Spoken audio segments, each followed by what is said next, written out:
Core होती है, एक पावर हाँ। कि जहाँ पे आपको लगे आप बहुत पावरफुल हैं। वो दौर देखा है मैंने और बहुत करीब से देखा है। मैंने महाकुंभ देखा है, कुंभ देखा हाँ, है, मैंने दोस्तों से आपको मिला देखा हूँ, है। यूनिवर्सिटीज में घूमा हूँ, हाँ। शूटिंग भी की है और भी फिल्मों की वहाँ पर। This role was it was challenging, certainly challenging. Challenge में मजा आता है पहली बार कानपुर आए हो, क्या छुआ दो जरा। कि मैं अपने आप को एक बॉक्स में ना डालूं कि मैं सिर्फ यही करता हूँ। बहुत जमीन से जुड़े हुए किरदार है, भले लार्जर देन लाइफ है, डायलॉग बाजी कर रहे हैं, स्टाइल है, स्वैग है। नमस्कार, और हमारे साथ है एक खास टीम। जब मैं इसका जिक्र करूंगी तो आप पहुंच जाएंगे उत्तर प्रदेश, पूर्वांचल। मालिक की टीम हमारे साथ है। थैंक यू सो मच हमें ज्वाइन करने के लिए। Thank you, sir. Thank और प्रसन्नजीत जी हमारे साथ है, राजकुमार जी हमारे साथ है, मानुषी जी, पुलकित जी। राजकुमार जी, मैं आपसे शुरू करूंगी। I was watching one of your interview. आप कह रहे थे कि जब मैंने श्रीकांत की तो मैं इम्पेड स्टूडेंट्स के साथ भी रहा, सबके साथ रहा, ताकि मैं फील कर सकूं। और मैं जब वॉशरूम तक जाता था, चाहे वो उसमें शॉट हो ना हो, मैं ऐसे जाता था कि पकड़ पकड़ कर जा रहा हूँ ताकि मैं फील कर सकूं। हाँ, मतलब काइंड ऑफ लाइक दैट। तो ये तो पूर्वांचल की कहानी है जी। इसमें कैसे, क्योंकि हमने आपको हमेशा उस हंसमुख अवतार में और इस तरीके से देखा है, वो डॉन वाले अवतार में कैसे आए? उसका श्रेय इनको जाता है बिकॉज इन्होंने इतनी पावरफुल कहानी लिखी, इतना पावरफुल किरदार लिखा कि सब कुछ कहानी में था ऑलरेडी। और ये इनकी, क्योंकि राइटर भी हैं, डायरेक्टर भी हैं, ज्योत्सना के साथ इन्होंने लिखी है, तो मुझे बहुत कुछ मिल गया कहानी से ही। अच्छा। मुझे वो किरदार दिखने लग गया, जिस तरह से वो बात करेगा, जिस तरह से वो चलेगा। क्योंकि अब स्क्रिप्ट में बहुत कुछ होता है, अगर आप उसको बार बार पढ़ते रहो ध्यान से, तो वहीं से विजुअल आना शुरू हो गए थे कि कैसा उसका एक लुक होगा। ऑफ कोर्स थोड़ा मुझे दाढ़ी बढ़ाना, बाल बढ़ाना, कभी पूर्वांचल गए हैं? कभी? बहुत बार। वहाँ का वो रुआब देखा है आपने? हाँ, देखा बहुत देखा। वो पता चलता है, जैसे मैं कानपुर गई और मेरा ड्राइवर दिल्ली का था, तो वो बार बार हॉर्न दे रहा था, क्योंकि आप लोगों ने कानपुर में शूटिंग की, इससे मैं ये बात जिक्र कर रही हूँ। तो मेरा एक साइड में रिपोर्टर बैठा हुआ था, उसने कहा पहली बार कानपुर आए हो, क्या छुआ दो जरा।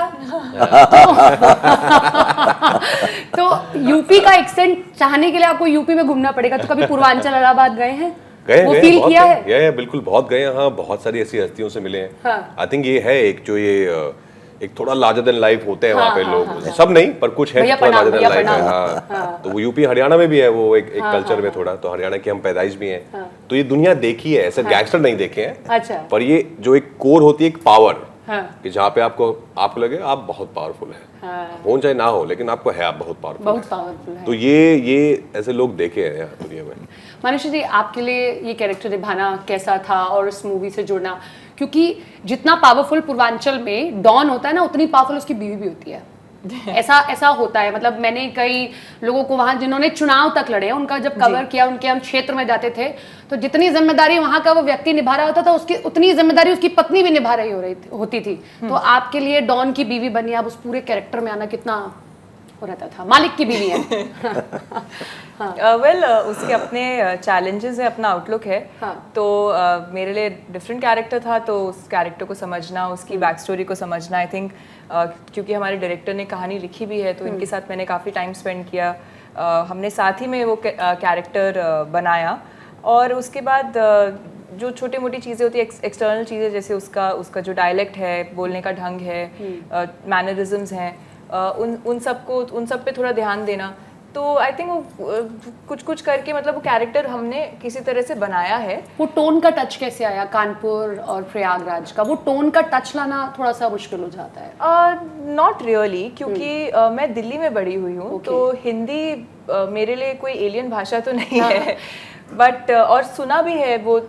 मेरी जो सबसे पहले मैंने वर्कशॉप अपनी पहली फिल्म के लिए की थी, वो कानपुर से थी, जो मेरी एक्टिंग कोच थी। तो उनका भी कभी कभी बोलने के ढंग में, गुस्से में वो बोल ही देती थी उस तरह से। बौरा गए हो क्या? तो कई बार वो, मतलब कई बार अगर कुछ उनको अच्छा नहीं लगता था, तो वो उनका वो टच आ जाता था। आई थिंक इमोशनली आप जो भी बोलते हो, आपका डायलेक्ट आ ही जाता है। तो सुनी है भाषा, बोली नहीं है। तो वो डायलेक्ट बोलने में थोड़ा सा प्रैक्टिस लगती है, लेकिन अगर जब आप सेट पे भी जाते हैं, वहाँ पे भी सब लोग ही उसी भाषा में बोल रहे हैं, तो आप ऑटोमेटिकली उसको पिकअप करने लग जाते हैं। क्योंकि जी, कैसे इस पूरे जोन के बारे में दिमाग में आया? क्योंकि मुझे ऐसा लगने लगा है कि शायद अब वो ऑडियंस प्यार मोहब्बत तो देखना चाहती है, लेकिन उसमें ये वाला जोनर ज्यादा आ रहा है। जैसे हम KGF की बात करते हैं, जैसे हम मिर्जापुर की बात करते हैं, मालिक में भी वही सब नजर आ रहा है कि जब हम यूपी की बात करते हैं, तो हमको वही आदमी दिखना चाहिए, एकदम पावरफुल, भैया प्रणाम, ये वाला। तो ये कैसे जहन में ये स्टोरी आई? ये सोच के नहीं आई थी कि अभी ये चल रहा है तो ये बना देते हैं। बहुत समय से एक ऐसी कहानी कहने की इच्छा थी। और मैं बिहार से आता हूँ और 80s में बड़ा हुआ हूँ, 90s में बड़ा हुआ हूँ। तो आपने वो दौर देखा होगा? वो दौर देखा है मैंने और बहुत करीब से देखा है। और तो अब वो था एक अंदर कि मुझे कभी ये मौका मिलेगा तो मैं ये कहानी कहूँगा। लेकिन आप वैसे जैसे एक्टर वेट नहीं कर सकता कि कहानी मेरे पास ये आएगी, वैसे कोई राइटर भी वेट नहीं करता। एक दिन आपको ऐसा होता है कि आप लिख देना चाहिए और आप लिखना शुरू करते हो। और कुछ सोच के नहीं लिखा कि ये बिकता है तो ये लिखो। इस मूवी में सबसे खास टच ही क्या था? मतलब हर डायरेक्टर के बहुत करीब सब कुछ होता है कि इस मूवी में ये सबसे इम्पोर्टेंट है, ये होना चाहिए, ये सबसे करीब था। कोर जो था वो आई थिंक सबसे इम्पोर्टेंट था कि एक ऐसे आदमी की कहानी कहनी थी जो हमारे बीच का हो। वो सबसे इम्पोर्टेंट चीज़ थी कि जब वो एक आदमी खड़ा होकर बोले कि हम मालिक पैदा नहीं हुए तो क्या बन तो सकते हैं। तो आप मैक्सिमम नंबर ऑफ लोग उसे कनेक्ट कर सकते हैं। तो ये गाना प्रशांत दादा, आप एक कॉप का रोल निभा रहे हैं और कैसा वो रोल, इतना जितनी दबंगई वहाँ चाहिए उससे ज़्यादा दबंगई दिखानी पड़ती है कॉप को। मतलब यूपी पूर्वांचल में तो ऐसा ही होता है, दबंग से डरने के लिए। ये तो है ही वैसे ही। मतलब सारे कैरेक्टर्स जो हैं मालिक के चारों तरफ बहुत ही मतलब ज़बरदस्त हैं। जब आप मालिक की पत्नी को धमका रहे हैं कि यहाँ काहे पोस्टिंग मिली, बहुत कुछ है। और सारे जो कैरेक्टर्स हैं ना, मालिक इतना पावरफुल है तो उनके साथ जो भी सारे कैरेक्टर साथ में आ रहे हैं ना, वो भी इक्वल पावरफुल है। और हर कैरेक्टर का जो अलग अलग पावर्स हैं, अलग अलग स्टाइल है, अलग अलग, और इतना हर कैरेक्टर को पूरी तरह से ठीक तरीक़ा से लिखा ना पुलकित ने, ताकि वो ये भी ऐसा है ना कि आपको हीरो को बड़ा करने के लिए जो साइड में जो कैरेक्टर्स आते हैं उसको भी आपको स्ट्रॉन्ग दिखाना पड़ेगा।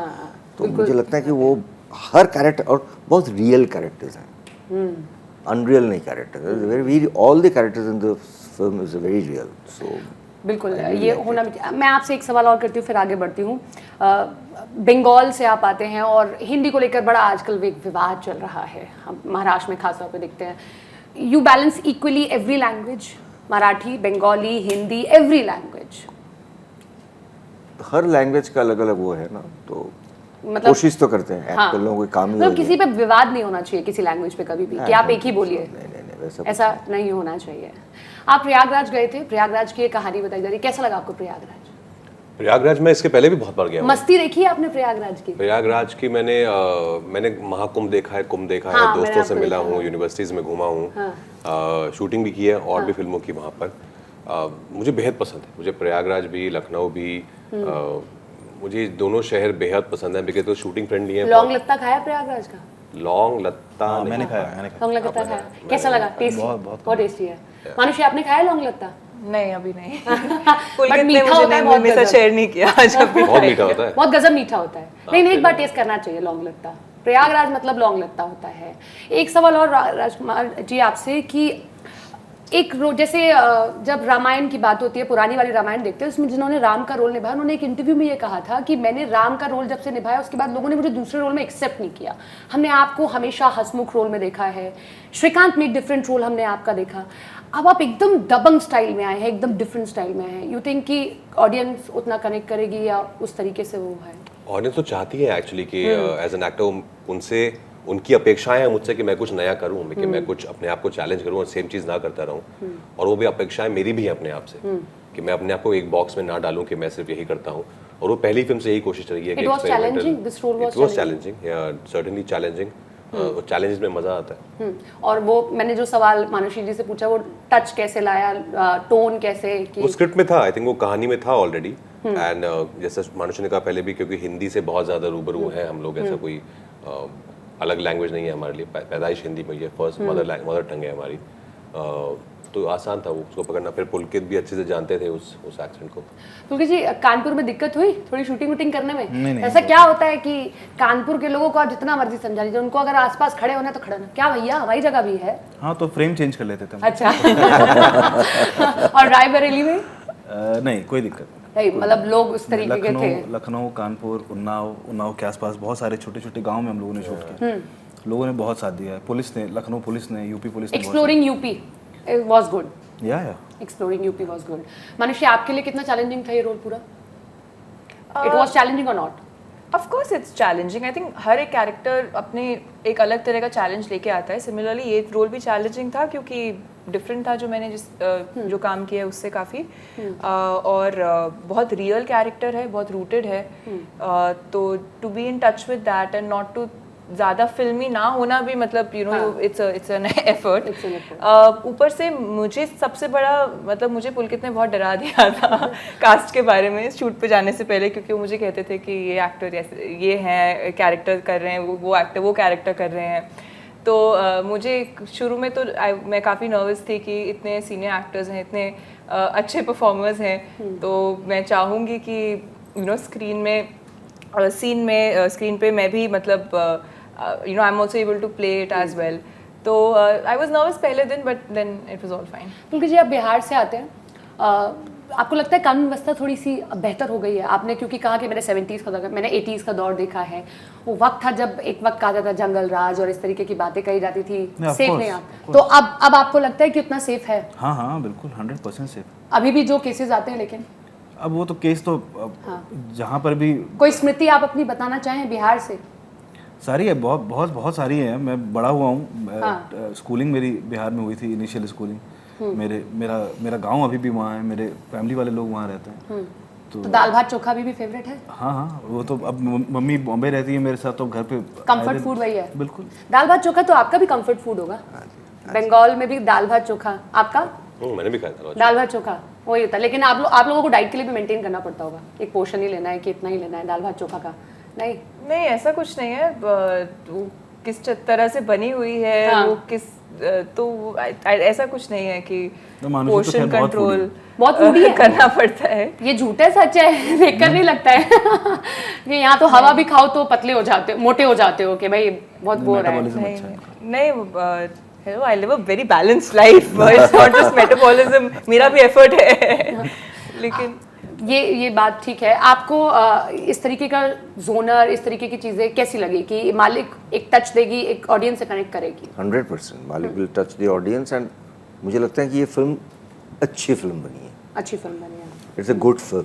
आपको लगता है राजकुमार, आप इतने सालों से मूवीज कर रहे हैं सब, कि ऑडियंस की ना वो बदल गई है? मैं आपके ट्रेलर का जब नीचे कमेंट बॉक्स ओपन करी थी, लोग बड़े खुश थे कि हाँ इस तरीके का दबंग रोल आना चाहिए। अब वो लगता है कि आशिकी या उसके जोनर से ऊपर उठ गए हैं लोग, और लोगों को रियल कैरेक्टरिस्टिक्स वाली चीज़ें, जैसे मिर्जापुर पसंद आई, जैसे KGF पसंद आई, ऐसे ही मालिक के ट्रेलर को लेकर लोगों में अलग उत्साह है कि हाँ ये दबंग है। होप आप रियली होप एंड प्रे कि लोगों को, कि लोग आएंगे देखने, और जब लोग आएंगे तो उन्हें पसंद आएगी, ये हमें पता है। पर जो रिस्पांस आ रहा है ट्रेलर का, उससे समझ आ रहा है कि बहुत एक्साइटमेंट है ऑडियंस में देखने के लिए मालिक, क्योंकि वो भी चाहते हैं कि कुछ ऐसा देखे जो लार्जर देन लाइफ भी हो, लेकिन साथ साथ हमें कुछ बहुत एक्सपीरियंस दे, बहुत अच्छा। और हमारी कहानी की खासियत है कि बहुत ही रूटेड है ये कहानी, बहुत जमीन से जुड़े हुए किरदार है, भले लार्जर देन लाइफ है, डायलॉग बाजी कर रहे हैं, स्टाइल है, स्वैग है, पर बहुत रियल तरीके से चीजें हो रही हैं। बट आप मानते हैं कि थोड़ा डॉन बन के एक हीरो बना जा सकता है? मतलब ये मैं रियल लाइफ का पूछ रही हूँ। जब एनिमल या कोई ऐसी मूवी ने हिट किया था तो लोगों ने कहा था कि जैसे एक मूवी ने हिट किया था कबीर सिंह ने, तो लोगों ने कहा ऐसा बॉयफ्रेंड तो नहीं चाहिए भाई, जो इतना मतलब इस तरीके का हो जाए, इतना पॉजिटिव हो जाए। तो आप मानते हैं कि एक हीरो ऐसा बन सकता है जो डॉन की छवि में भी रहे लेकिन लोगों के लिए हीरो है? मतलब एज एन एक्टर अपने फिल्म पे, हाँ, मैं रियल लाइफ में पूछ रही हूँ, मैं एक तरीके रियल लाइफ में जो डॉन भी, और जैसे कई बार पूर्वांचल में होता है कि वो डॉन होता है लेकिन वो चुनाव भी लड़ रहा है, लोग जीत भी जा रहे हैं, लोगों के दिलों पे भी राज कर रहा है। तो आप मानते हैं कि एक व्यक्ति ऐसा होता है, उसकी छवि तो डॉन वाली है लेकिन वो लोगों के लिए हीरो है? पता नहीं। हाँ बिल्कुल होता है। अगर किसी भी इंसान से, किसी भी फिल्मी कैरेक्टर से अगर एम्पैथी आएगी तो आप रियल लाइफ की बात नहीं, रियल लाइफ में भी, रियल लाइफ में भी अगर किसी से भी आप इमोशनली मारधाड़ भी कर रहा है वो, लेकिन वो फिर भी हीरो है। हाँ बिल्कुल। आई थिंक हम we are very emotional people, तो अगर इमोशनली कोई हमें टच कर जाए तो ऑटोमेटिकली हम उनके लिए, किसी के लिए हीरो होगा, किसी के लिए विलेन होगा, आई थिंक करना। लेकिन मारधाड़ वो लोगों के लिए होगी, मतलब लोगों के अच्छे के लिए कर रहा होगा वो। लोगों के लिए अच्छे के लिए कर रहा है तो फिर ऑफ कोर्स तो वो रॉबिन हुड हो गया ना, वो रॉबिन हुड हो गया। फिर वो चाहे कानून से लड़े, रॉबिन हुड अगर लोगों के न्याय के लिए लड़ रहा है, हाँ, तो फिर तो लोग पसंद ही करेंगे। So we come to the last, आप कैसे ऑडियंस को अपील करेंगे कि you come to 11 July and see Malik? 11 जुलाई को आ रहे हैं हम लोग सिनेमा घरों में मालिक को लेकर, और आपने अभी तक ट्रेलर नहीं देखा तो देख लीजिए, क्योंकि बहुत ही गर्दा उड़ रहा है ट्रेलर में, भौकाल मच रहा है। एक कमाल के एक्सपीरियंस के लिए आइए सिनेमा घरों में मालिक देखने, क्योंकि पैदा नहीं हुए तो क्या, बन तो सकते हैं आप भी मालिक। Thank you so much, thank you.